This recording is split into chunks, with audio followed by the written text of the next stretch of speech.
नमस्कार मित्रांनो, गेल्या आठवड्यात नांदेडमध्ये झालेल्या त्या हत्याकांडाने अख्खं राज्य हादरलं असून या आता घटनेप्रकरणी रोजचे नवीन अपडेट समोर येत आहे. तर त्या ठिकाणी असा देखील आजचा अपडेट समोर आलेला आहे. तर लोकांनी सक्षम याला काटेरी म्हणजे ते बघा, सक्षम याच्या वाढदिवशी आचलच्या भावाने जे गिफ्ट दिलं त्यावरून त्याची इरादे स्पष्ट झाली होती की त्यांनी सक्षमचा काटा काढायचं ठरवलं होतं.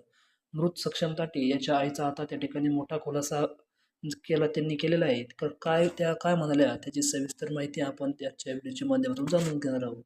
तर बघा, अख्ख्या राज्याला हादरवणारी घटना काही दिवसापूर्वी नांदेडमध्ये घडली. आंतरजातीय प्रेम प्रकरणामुळे सक्षम ताटे या तरुणाची भरदिवसा हत्या करण्यात आली.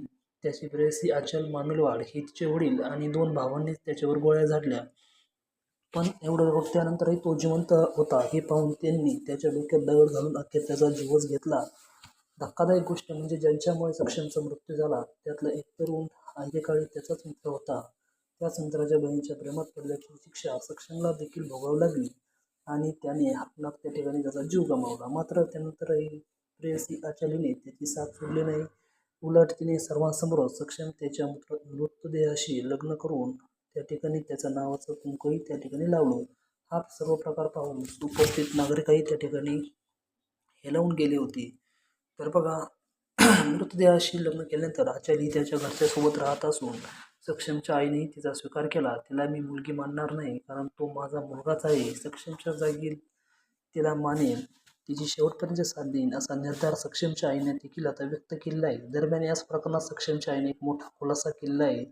ते ऐकून तुम्हाला आता सर्वांनाच धक्का बसणार आहे. आचल हिचे वडील आणि 2 भावांनी सक्षमची हत्या केली. त्यांनी सक्षम आणि आचलचे प्रेमसंबंध मान्य नव्हते. त्या दोघांनाही एकमेकांपासून लांब राहायला सांगितलं होतं.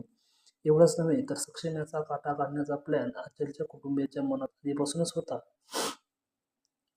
तर बघा, सक्षम याच्या वाढदिवसाला त्याच्या मित्रांनी अनेक भेटवस्तू दिल्या.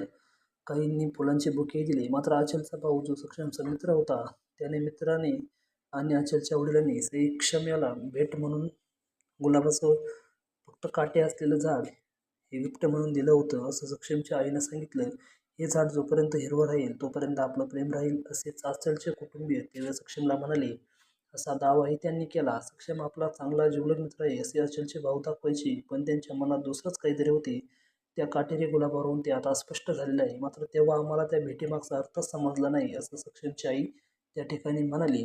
माझ्या सक्षमला ज्यांनी मारलं त्यांनीच त्याचा जीव घेतलेला आहे आणि त्यांना फाशीची शिक्षा झालीच पाहिजे अशी त्या ठिकाणी मागणी त्याच्या सक्षमच्या आईने केलेली आहे. माझ्या वडिलांना आणि भावाला फाशी द्या अशी मागणी आचलचीही असून सक्षमच्या मृतदेहाशी लग्न केल्यावर ती सध्या त्याच्याच कुटुंबियासोबत राहत आहे. त्याने मला खूप जिवलेलं आहे. ती त्याची साथ कधी सोडू शकत नाही असं आणि तिने त्याच्या कुटुंबासोबत राहण्याचा आता त्या ठिकाणी निर्धार त्या ठिकाणी व्यक्त केलेला आहे.